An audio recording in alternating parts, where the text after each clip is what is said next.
দেখ না তোর যে অবস্থা, পোশাকের যে পুষ্পাত, তুই জীবনে কিছু করতেও পারবি না, ফিরতেও পারবি না।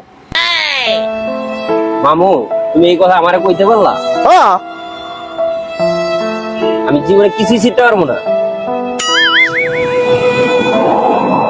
আচ্ছা মামু ঠিক আছে। আর সারা ফাউজি সারাদিন তুমি কি করবে?